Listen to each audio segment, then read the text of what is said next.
The Australian dollar is down against a whole basket of mature economy currencies today after economic data shows more weakening across the Australian economy after a series of interest rate rises has put a lot of strains and stresses on the Australian economy. Let's take a look at the figures we got out today for the retail sales data. Unexpectedly fell by a margin of 0.8% in June, month on month, compared with the market estimate of a reading of flat.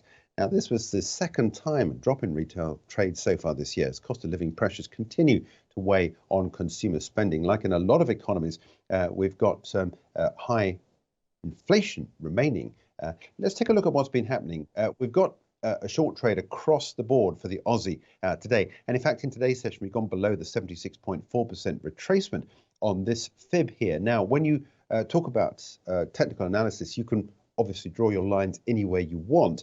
But in fact, what I'm going to do is I'm going to move this down here because I think this is more representative of what we've been seeing here. And this is going to be another attack on this level of support down here at 66.24. Now, the other thing to watch out for if we take the fib off on this is that we've got this double top pattern here.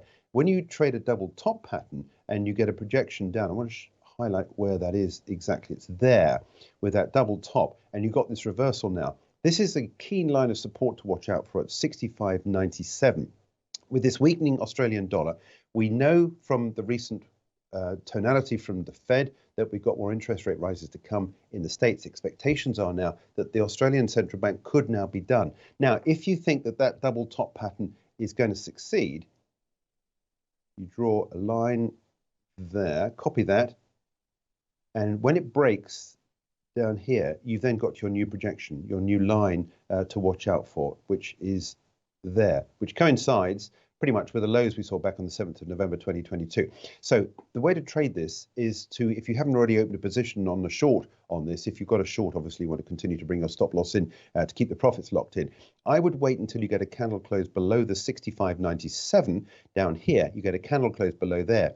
That's then your new price target down here at 63.14. It's not just against the US dollar. We've got the Aussie down. It's against other mature currencies as well. The Aussie down heavily in today's trade, down at 60.57 against the euro. And in fact, you can tell because we haven't got much of a wick at the bottom here. In fact, this is a Marabuzu candle indicating there's pretty much one direction of travel, and that's on the way down.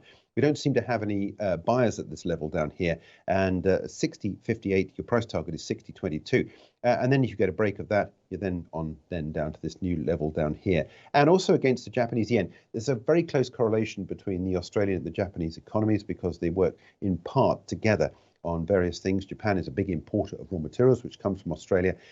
We got the Aussie down against that stronger Japanese yen as well. And in fact, we've hit the 200-day moving average in today's session down at 92.01, which is the 76.4% fib retracement. Then came the bounce.